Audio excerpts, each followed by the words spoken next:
Is there a best one Michelin-star restaurant? Yes, definitely in my opinion. And for me, this is the one. But that one star probably won't last long.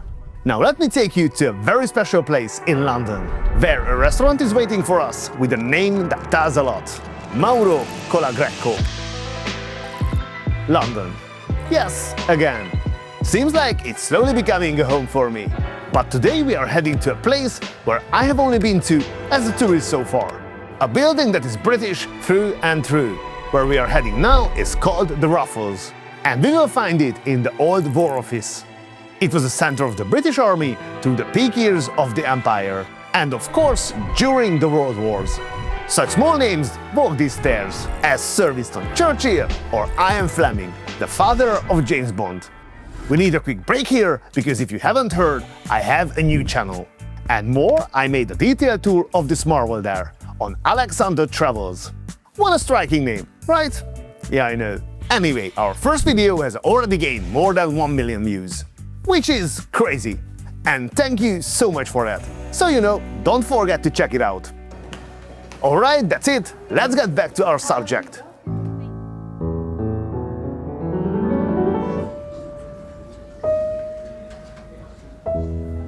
Just look around. What a beautiful sight. The interior and the overall vibe of the room is a perfect match to the building. Timeless elegance filled with quiet, calming music. As soon as we sit down, the champagne trolley arrives. Welcome to Mauro Colagreco. We start with something special. Winston Churchill from Poroge 2015. Brilliant. Churchill was a friend of the family.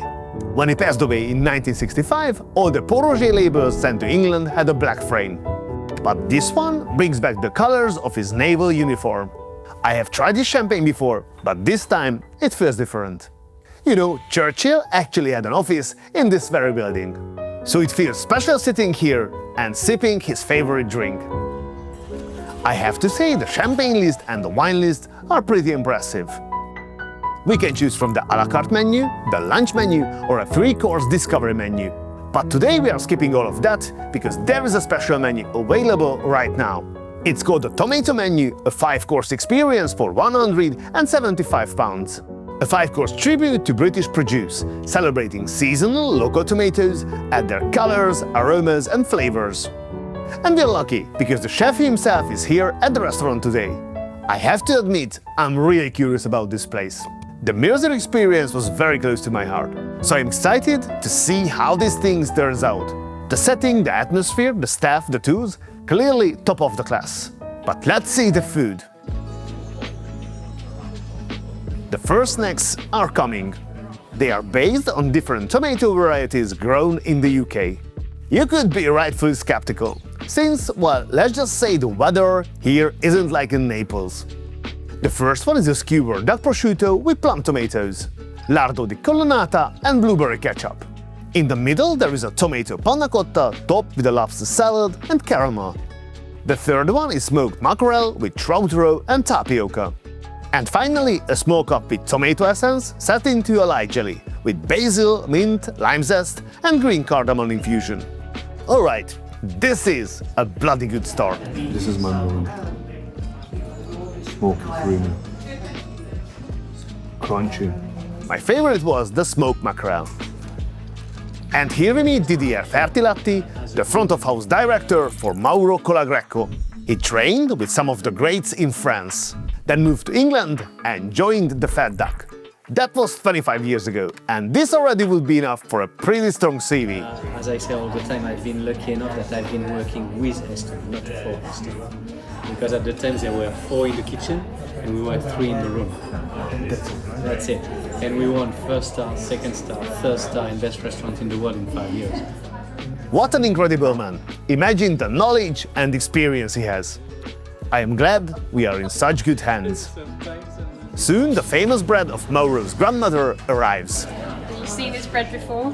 Yes. You might remember it from the Mirazur video. It's served with lemon and ginger-infused olive oil. Magnificent! Next on our table is a Meili cider. So I know you started with something kind of prestigious and sparkling. Now we're going to dial it back and start with something quite humble.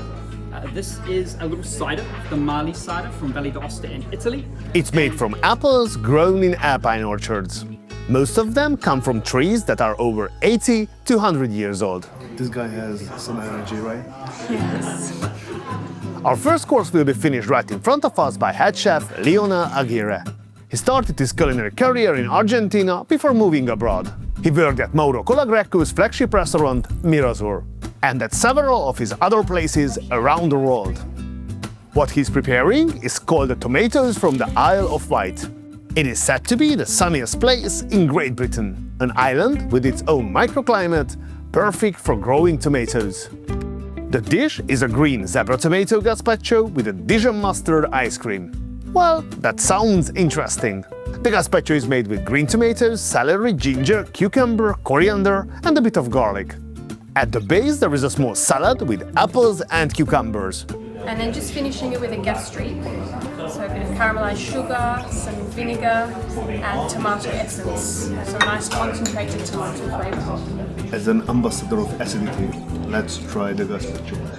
The acidity of the gazpacho was really high, so the cider matched it perfectly. Hats off to the sommelier. Oh boy. The next wine that lands on our table is a Greek wine from Santorini. I have to say, this is a surprisingly nice one. What comes next is a special dish, created by Chef Mauro especially for this occasion. It's a yellow tomato from the Isle of Wight, served with Orkney scallop, tomato jelly, lardo lime, and a sauce made with Ossetro caviar. The umami of the tomato, the scallop, and that beautiful sauce together is just perfect. Scallops are mind-blowing. The service is incredibly professional. Every single person here belongs to the top league. So far, it's flawless.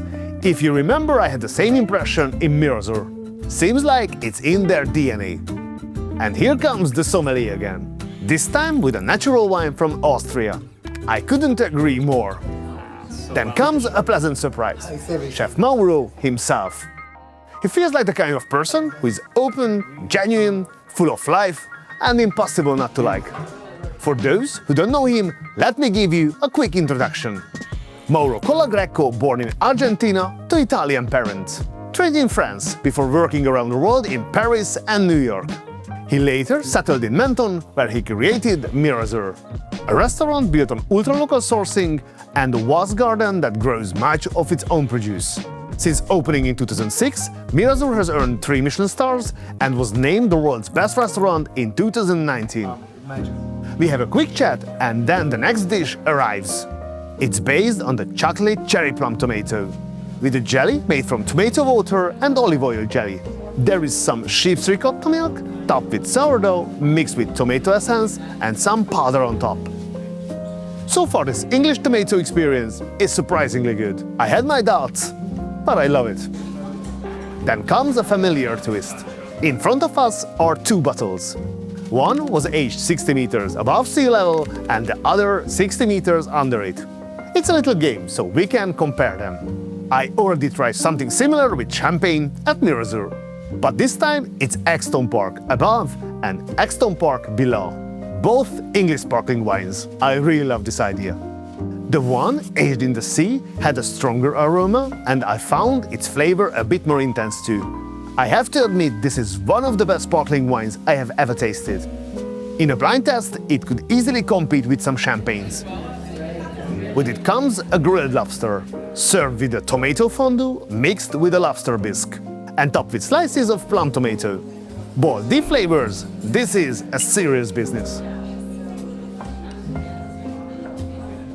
For our next wine, we travel to Piedmont, a Roagna from 2019.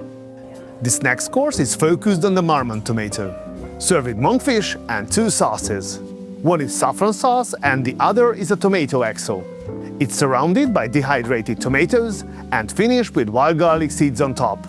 Monkfish is one of my favorites, and here they managed it perfectly, and the sauces are simply amazing.